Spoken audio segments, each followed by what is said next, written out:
Lokati here. Today we're going to try to explain how to hit your loops for Barrier Invocation.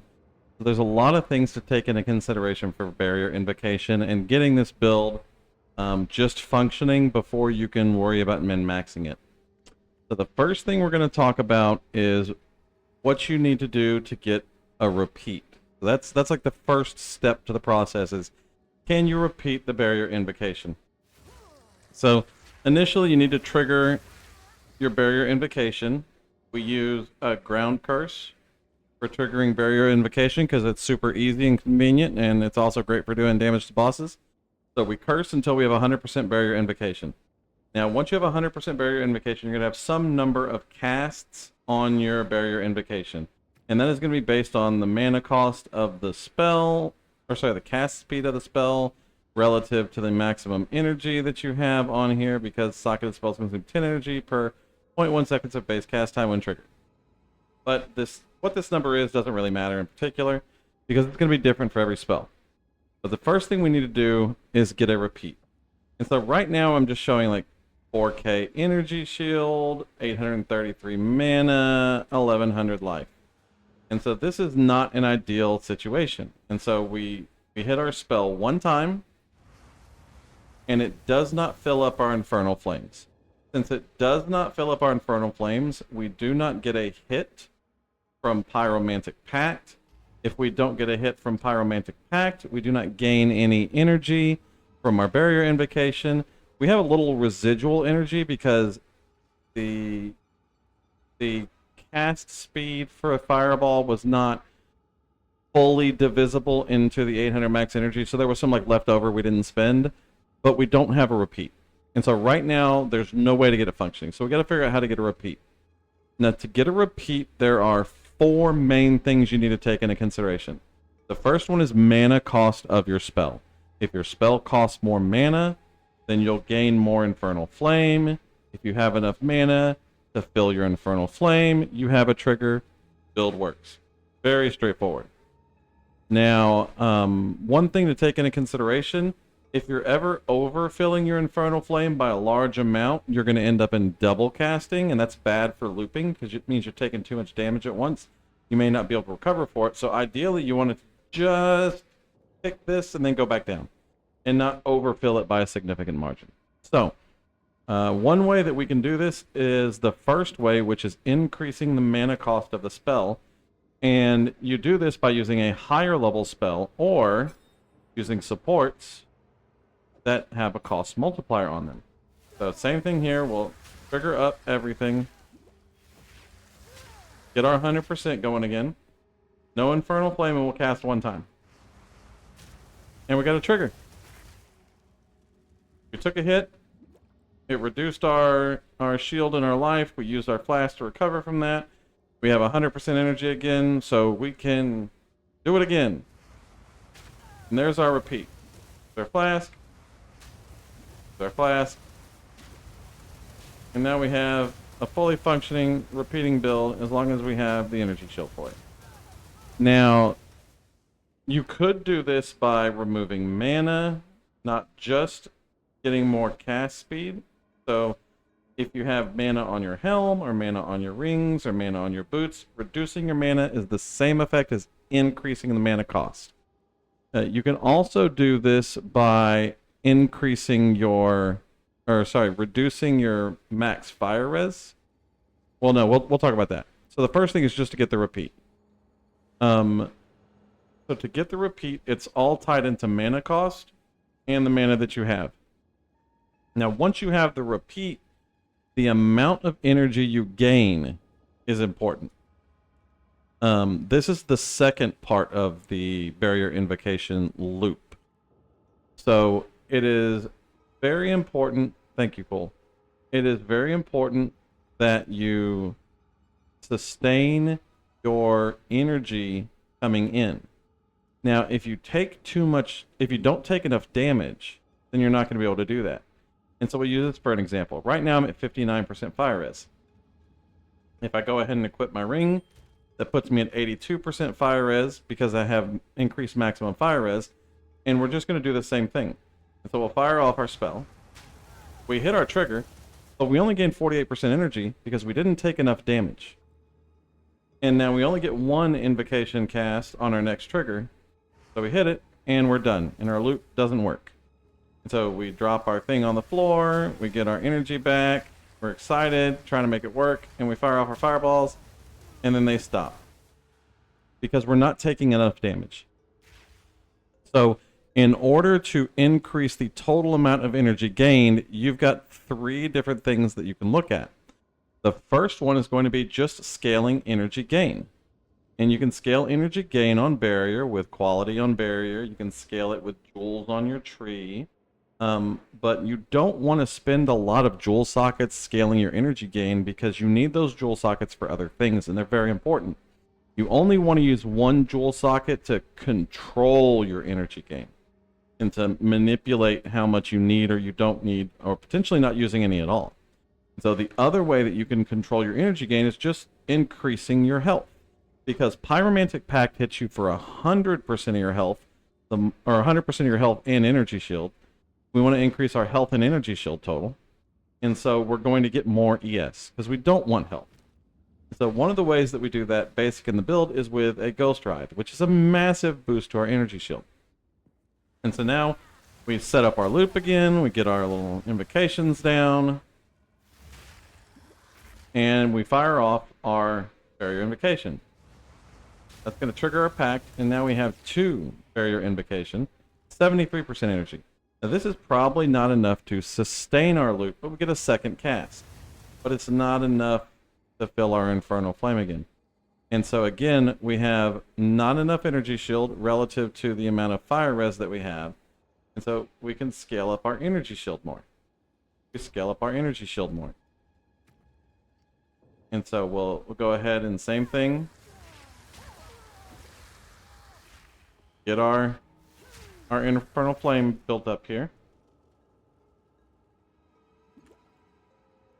And we fire it off. It'll trigger, and then this kicks us up to 74%, which is 3 Barrier Invocations. And then we'll fire it again, and that's not quite enough. And so again, you continue to scale your energy shield, scale your health, and potentially reduce your max fire res. Now, as we stated earlier, to hit that repeat, one of the things that you have control over is mana cost. And so we can increase the mana cost of our skill by using a higher level skill. And what we're going to do here is we use Demon Form. Demon Form increases the level of our skill by a significant margin. And so our Fireball is now level 25, which massively increases mana cost to base 220. So when we fire off our Fireball now, we get our repeat. In fact, we get 2 repeats on our Fireball here. And then it fills our energy. And then we hit it again, and we get more repeats again. And so this is called double casting, and so it's filling it up more than once. And so if you want to reduce your double casting, then you would reduce your mana spent in here by not equipping nodes that are going to increase your mana. And so like we can pull off Fiery Death here, and this will reduce our overcasting and our double casting, but still maintain our loop, because our loop is just to make sure that we get 100% or 75% or whatever amount of energy it takes in order for us to get that loop going again. And so same thing here, trigger everything up, get 100% energy, and we're going to fire off our 1 Fireball here, and it fills up to 79, and we get 5 casts, fire off another Fireball. So the loop works just fine. Very, very straightforward. And so this is all a fine balance between mana cost, total mana, energy shield and health that you have, maximum fire resistance you have, and energy gain you have. And you've got to play with each part. Now I know Tsukimi? I don't know. I don't remember how to say his name. He has a spreadsheet for this. I'll link the spreadsheet in the comments, in the description down below. But the spreadsheet is like super complex to understand for most people. And so I think it's easier just to get a feel for it in the game, because you're going to be making a lot of changes, playing with different spells, changing your gear around, and you need to understand what is causing the loop and how to do it.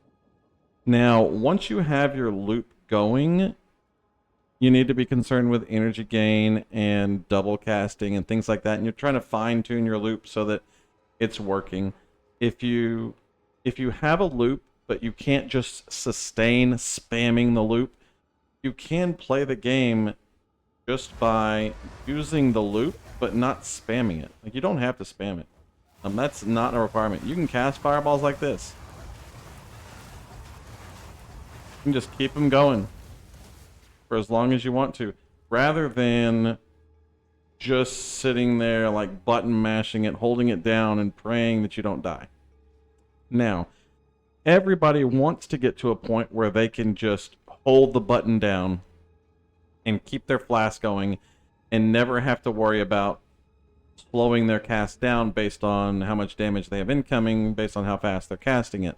And so sustain of the loop at very, very high rates of cast speed requires a lot more things to consider. So that'd be like the third part of getting your build put together. So the main thing you need for sustain is a ton of energy shield. So I've got 9k energy shield. I'm going to hit my flask one time. I've got full energy shield. My flask is a 5-second duration. It fills its energy shield up probably 3 times per press.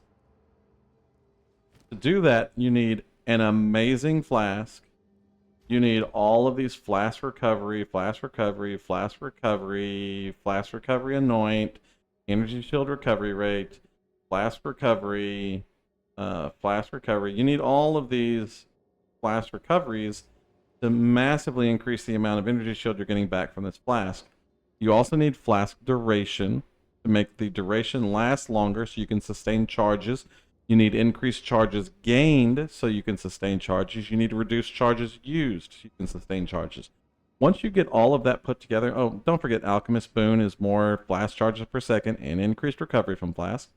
But once you get all that put together, then you can get to a point where whenever you transform, you can go ahead and get your berry up and running, and you can just start spamming, dumping everything out, because you've got everything set up. Now, small changes can affect this. And so, for example, right now my loop is wonderful, but if I go in here and I'm like, oh, maybe I didn't have this fire res jewel yet, and that's like 2% fire res, that's not really a big thing in general, but something like that can make an impact on your sustain. And so as you change your gear, it's going to affect how much you can sustain. So you can see right here, if I cast too fast, I just slam everything down. And that's because of double casting and not having enough damage reduction to deal with the amount of damage that is incoming. And so all that will change based on your gear. And so this fireball, we're not actually, for example, in this situation, we're clicking this button, just clicking it fairly rapidly. If I just hold it down, even in full gear, you can see I can't sustain that. And that's because we don't have enough damage reduced compared to the damage out from the fireball based on the level of the fireball and the supports that we have in there. And we're in a situation where we're double casting a lot. Different things can impact that. Considered casting will lower the number of triggers that you have because it lowers the cast speed, but it increases the damage. And so that's something else you can do to kind of bring things into line. So this is all a balancing act. Understanding each piece of the balancing act will help you to put your character together and get different pieces of gear that will make everything work more seamlessly. Now, if you have any questions over this, you can leave a comment down below, but as I've said before, this is a complex process, and so just answering questions and comments is really tough because I need a lot of information from you in order to identify where you might need some improvement. So just come by Twitch and be like, yo, I really want to play this build. Help me put it together, and we'll figure it out. Other than that, thank y'all very much for watching. Y'all have a wonderful day. Peace.